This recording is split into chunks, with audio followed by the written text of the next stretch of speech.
What's up, everybody? Welcome back to Stream Gear Talk. My name is Francisco, and today I've got an exciting new product to talk to you about. Say hello to the Elgato Facecam 4K. I've been able to spend some time with the Facecam 4K over the last couple of weeks, and I'm here to give you a rundown on not just the camera itself, but my thoughts and my experience when using it. But before we start, in the spirit of full transparency, I am an Elgato partner. This is a sponsored video, and Elgato did send me the Facecam 4K for free for the purposes of this review.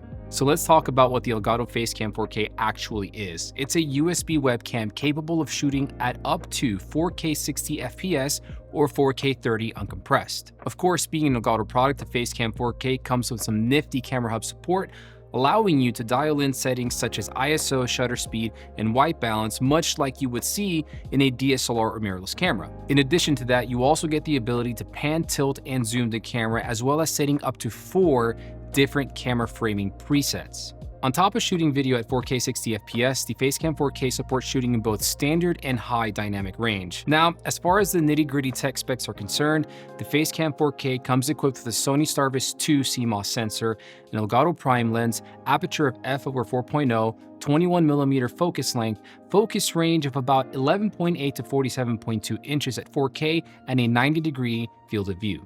With the included mounting cable, it weighs roughly 1/4 pound, uses a USB-C to USB-C connection, and last but certainly not least, it supports the use of 49mm lens filters.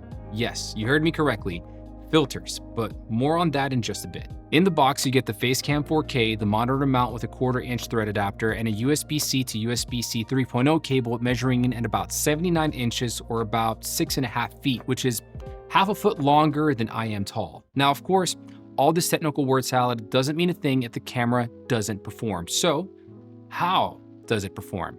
Well, over the last couple of weeks, I spent a lot of time dialing in the camera to get it to look the way that I want it to. And I will admit that getting it to look the way I wanted it to was a lot more challenging than I'm used to compared to other webcams I've used in the past. At first, I thought I got a bad unit or that maybe I was doing something wrong in setting it up, but it turns out that the Facecam 4K loves light, a lot of light. Now, before I move on to my next point, I want to make it super clear. I am using pre-released software when it comes to reviewing the Facecam 4K. So I have a beta version of Camera Hub that I'm running, and the firmwares are also pre-released. So take that and do with it what you will. So over the last couple of weeks that I've been testing out the camera, I've experienced some varying degrees of ISO in order to get the webcam to look like this. I apparently like to do this little motion a lot, so just bear with me on that one, okay? Initially, my ISO had to be cranked up all the way to 1202, which I've never, ever done before. More often than not, my ISO is set to about the 400 to 800 value, and that's it. Usually in that range, I get the image that I like to see, which is what you're looking at now. But the thing is that right now, let me double check Camera Hub here. My ISO is set to 385. Now, do you want to see what it was set to prior to me recording the intro of the video? Because prior to the intro, the Facecam 4K was plugged in. I, of course, had to unplug it, hold it in my hand to do all that, and then right now I had to replug it in for this segment. Let me show you what 1202 looks like now. Bam, right there. This is ISO at 1202. I cannot explain what happened. I don't know. I will bring this to their attention, but in order to get the image that I wanted, I had to go down to 372, and that's what it looks like now. So again, I want to reiterate, I've been using pre-release versions of the firmware for the Facecam 4K, and I'm also using a beta version of the Camera Hub software. I'm like 99% sure that those two are a factor in the varying ISOs. Either way, let me get this out of the way now. I do like how this camera looks. It just takes a little bit more work than I am accustomed to. Now, besides the image quality, another thing that has impressed me about the Facecam 4K is how it handles noise reduction. So I have it turned on right now, but let me turn it off and let me go ahead and crank ISO up just a little bit more so you can kind of tell what's going on here. Okay, so I'm at 562 ISO, and you can kind of see, I'm looking at the preview, okay? You can kind of see all the graininess behind me and on me even, right?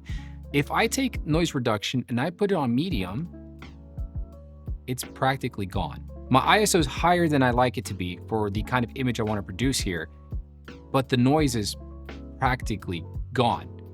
And in the past, with other webcams that I've used, including Elgato's webcams, using noise reduction, at least for me, has presented more of a problem than actually solving the problem it's intended to solve. So the fact that using this webcam, noise reduction actually does what it's supposed to do is pretty cool. Now, on a bit of a personal note here, I will say I also like how Facecam 4K looks. I think its design is pretty cool. It's pretty unique. And if you were to take a picture of your setup, for example, and share it on the internet, it would probably attract a couple of questions or attention because it's a very prominent webcam. It's probably one of the bigger ones I've used. And the fact that the lens itself is huge comparably or compared to other webcams, it kind of demands attention. And I like that. It's not important. It doesn't do anything for the camera image itself. I mean, the actual physical form factor is what I'm talking about here. It doesn't do anything for the image itself, but it just looks cool. And if you're gonna spend money on your gear and look at your setup day in and day out, I think you should like what you're seeing. And in this case, I like what I see. Now, if you're wondering what the difference is between the Facecam 4K and the Facecam Pro, one major difference is how they each handle focus. The Facecam Pro can be focused manually or using autofocus, whereas the Facecam 4K, on the other hand, is a fixed focused webcam. And actually, ironically, it turns out that it's the first 4K 60 fixed focused webcam out there. What this means is that anything or anybody sitting within a given distance of the Facecam 4K's lens will be in focus, whether they are standing, sitting still, or moving around. Another difference here is the hue adjustment. With the Facecam Pro, we are able to adjust the hue of the image, basically adjusting the green or magenta hints of a shot. As of right now, we are unable to make that adjustment in the Camera Hub software when using Facecam 4K, but we can make that adjustment in OBS now, and that adjustment setting is coming eventually to Facecam 4K in Camera Hub. Now, a very notable difference between the two is Facecam 4K's ability to be equipped with a lens filter. And in case you're not familiar, camera lens filters are attachments that go on the front of your lens to change how your photo or your video looks. They can cut glare, boost colors, reduce brightness, and simply add some flair to your shot. Along with the Facecam 4K, I also received a handful of filters to play around with, so let's check them out so you can kind of get a better idea of what they actually do in practice.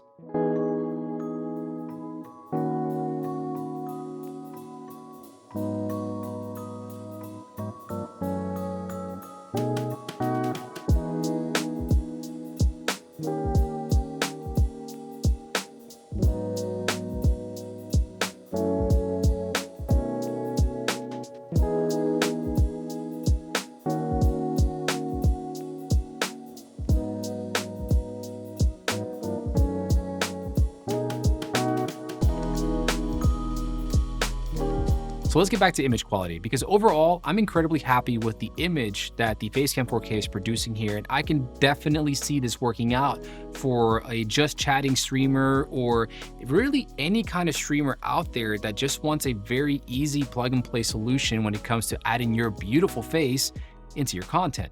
Personally, over the last couple of weeks, I've actually been using the Facecam 4K on my Twitch streams when I've been playing Death Stranding 2, just to kind of get a gauge of what people think about as far as the image quality of the camera is concerned. Now, of course, because up until the release of the video, this has all been embargoed information, no one knows what I'm using. They just think I'm using some random webcam that I have stored away in my closet. And well, I think I'll just let you kind of check out and see what you think for yourself. Here's the man. Oh, he's tied up and gagged. What?